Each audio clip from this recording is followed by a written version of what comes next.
Oi boys, welcome to another video on the channel. We are back with some NRL predictions, and before we dive into round 4 and take a look at these changes, let's do a quick recap of how we went in round 3. I know it's a little jarring, but don't be fooled by all the X's you see on screen.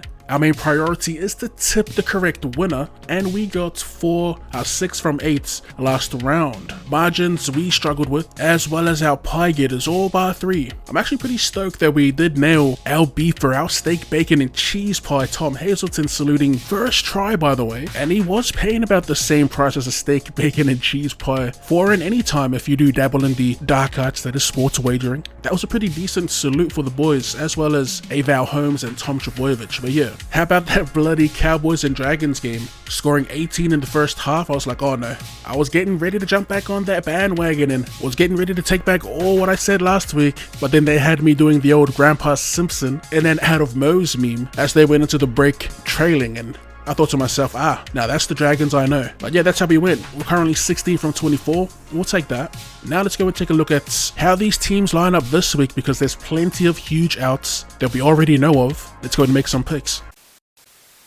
And our first match of the round, it's another Thursday night banger. The Roosters take on the Panthers, this being played at Allianz Stadium. As per usual, I'll have the lineup on screen and we'll be talking about the changes, starting with the Roosters. Now, it was set to be a mandatory stand down for Sam Walker after suffering a head knock in the Chooks' big win against the Bunnies. His HIA result was actually downgraded to a category 2, which means he'll be joining returning halves partner Luke Keary, who's coming off a medical suspension of his own. As for the actual 2 changes, one of them, Lindsay Collins with a hamstring injury, so Terrell May gets the start and Egan Butcher will be filling in for May on the bench. The second is Sandon Smith. He actually drops out of the 17 with an elbow injury. That means Connor Watson keeps that 14.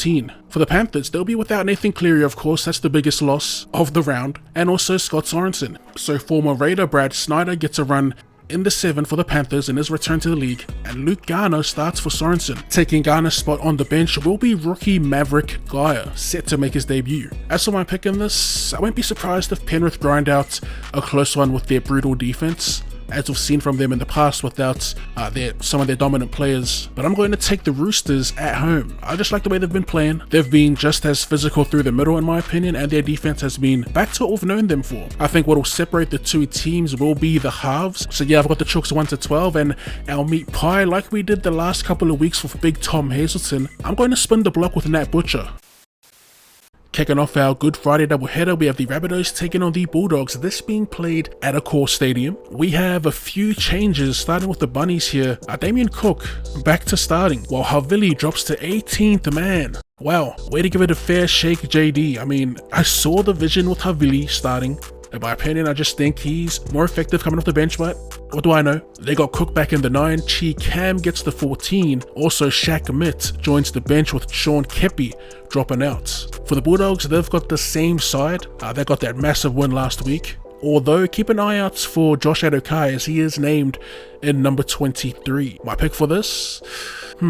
The Bulldogs coming off that big win is tempting, I'm not going to lie, but I'm not too sure there's much to take away from that win, because the Titans right now are like bottom of the wheelie bin type trash. Not to take anything away from the Bulldogs win, but yeah, I'm going to back the class of these star players in the Bunnies. Players like, Cookie, Walker, Trelmit, Cam Murray. We'll back them for a major bounce back at home in front of the Borough. I've got to say, I'm not confident taking them. The Bulldogs, man, they turn up for these boys. And for our meat pie, let's go ahead and let's take Jack Whiten. We top off Friday night with an absolute banger, the old Queensland derby between the Brisbane Broncos and the North Queensland Cowboys. Looking at the home side first up, they are without Reece Walsh, so in comes Tristan Saylor. Reno makes a miraculous comeback, so Jock Madden falls out, and Pierre Cotter gets injured in training, and Jaden Hunt will be starting in the back row. Pierre Cotter, so much talent, but just having a terrible run of injuries. Also, Corey Oates joins the bench for what I assume will be cover in the back row or the back 5 if needed. As for the Cowboys, they make one change. Zach Laybutt takes his spot back in the centers, and Tom Chester shifts back to 18th man. As for my pick in this match, this derby, look, for those that have been tuning in for the longest, know that I'm a Broncos man through and through, but I can't lie, Payne Haas has left a terrible hole through the middle of the field, and now you throw in the loss of Reece Walsh. This is looking pretty grim for the Bronx. On the bright side, they do have Adam Reynolds back like we said. Is it enough though? Look, I hate to do it, but I'm actually going to tip the Cows. I just think there'll be too much for the Bronx, especially in the battle of the forwards. I hope I'm wrong though. I hope I'm wrong. Hoping Paddy Carrigan carries these lads to a dub, but yeah, give me the Cowboys, give me 1-12, and give me Scott Drinky. With this being the long weekend, that means there's 2 games for Saturday, and kicking it off, we have the Dragons taking on the Sea Eagles, this being played at WIN Stadium. Looking at the home side first, they welcome back Frankie Molo, Jacob Little, and Jaden Sua, all jumping back into the starting 13. That means Marshke DeBellin and Raymond Vitala Mariner will be coming off the pine, and they'll be joined by returning Jaime Sele. For Manly, no changes. And for my pick, I'm going to take Manly 1-12. Looked pretty good in a losing effort. I'm not sure the returning Dragons will be enough for the Sea Eagles. With Luke Brooks firing, you get a sense that Tom Turbo is about to pop off at any minute, and we're going to look for him to kick into gear against the Dragons this weekend. So I've got the Sea Eagles 13+ with Luke Brooks bagging a meat pie. Headlining our Saturday matches, another Queensland derby in the Gold Coast Titans hosting the Redcliffe Dolphins. So starting with the home side, the obvious news, Big Tino Fa'asuamaleaui is gone for the season. Our new recruit Palacia takes that 10 jersey. Such a massive loss. It isn't all doom and gloom for the Titans. They do welcome back young preferred fullback Jaden Campbell, forcing Kano Kinney out of the side, and keep an eye out for David Fifita potentially returning, as he is named that 18th man. For the Finns, one change, Ray Stone will join the bench and Wallace will be the one to miss out. As for my pick, the Dolphins coming off a bye, they are undefeated against the Titans in their short history, currently 2-0. And yeah, I've not seen anything from the Titans to make me tip an upset, so we're going to take the Finns, we're going to take 13+, and let's look for Aitken to put some pressure on Tanner Boyd. That's our meat pie.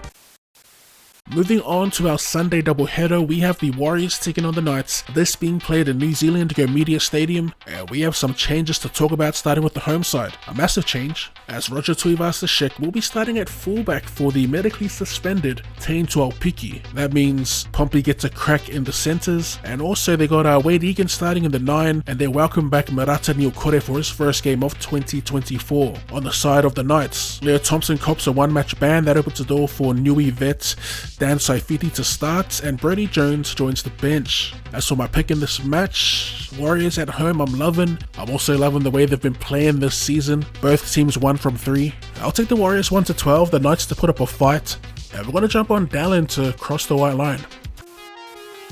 Our final game for Sunday, we have the Sharks taking on the Raiders, this being played at Shark Park, aka PointsBet Stadium. Now some huge news out of Shark Park, as they'll be without Dale Finucane, Royce Hunt and Toby Rudolph. They just keep taking blows to their engine room, so the move is Siosifa Talakai, he'll be going to the second row. That opens the door for Keo Ito, who will make his long-awaited return back to first grade since debuting in 2022. For the Raiders, Ata Mariota joins the squad for Emre Gula. Also Hopoate, he's out due to an off-field incident, so Schiller jumps onto the wing, Seb Chris comes back into the centres.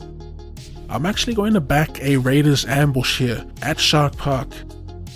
They've started the season off playing a super simple game, just super disciplined with ball in hand, and speaking of attack, they've actually looked pretty good when it comes to shifts and whatnot. But yeah, I'm looking at huge performances from the Canberra engine room, so I've got them 1-12, and I'm going to take the milestone man, Jordan Rapana.